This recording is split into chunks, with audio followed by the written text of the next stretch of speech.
know that these performers exist and can collaborate and work cohesively within the Memphis community. I think it's also important that we do, we're sort of the forerunner show.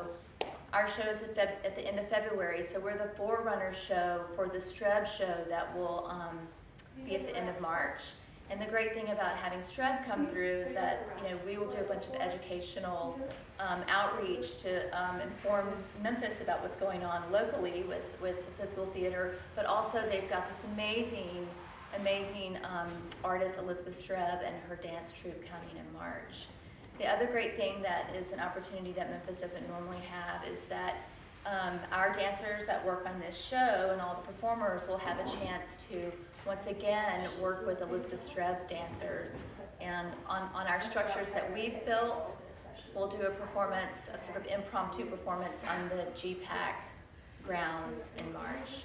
So there'll be a lot of collaboration between New York and Memphis, which is great. That's a rare opportunity for all the performers to be able to get close to a professional dance troupe and have access to Elizabeth Streb. I heard that she is officially coming to Memphis to meet everybody and to watch this collaboration unfold. Nice. So people donate, what do they get? Talk about the perks, just some of the fun ones. The fun perk of giving money to the Great American Backyard, if you give at a large scale, we'll come and bring our toys to your corporation or your yard or your local park, and we will perform for you. The other perk is that we could do education within your corporation, or education, do a birthday party. Like, there's lots of different levels and ways that you can buy in, and we'll come and teach you and play with you on both our traditional circus apparatuses as well as our structures that we're building for this performance. Cool. Those are the perks. Like the backstage passes. Okay. Yeah, that might be a fun one to talk about. And like, I think we talked about like a DVD of the show. And did you talk about the music at all? How we're gonna get the music going in. Yeah, we're still working on that. Okay. Ken he sort of fried out like 2 weeks before Christmas. Yeah. All I could do was get him a logo and a date that we could show up. Okay. Oh, because Visible, are they going to do some of the music for us? They want to. Okay, cool.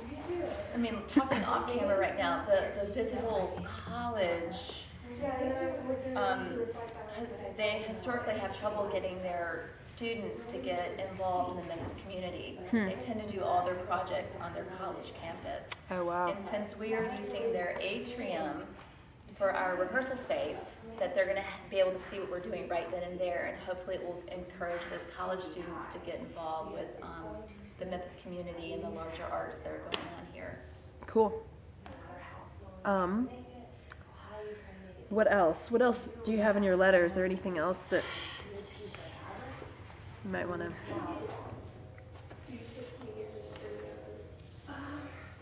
I talked about...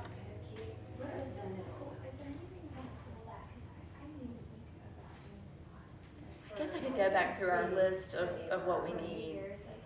Yeah, because I left out a lot.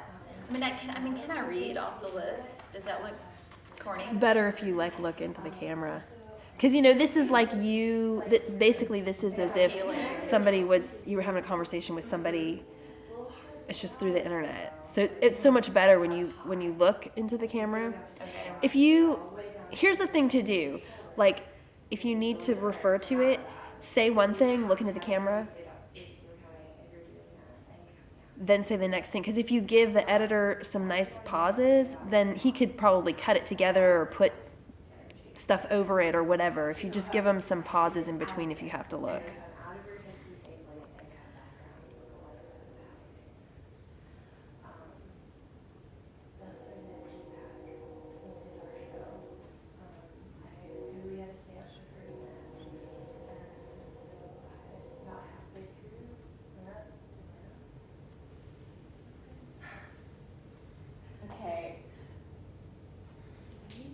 Okay, so So sit up tall. Yeah, there you go.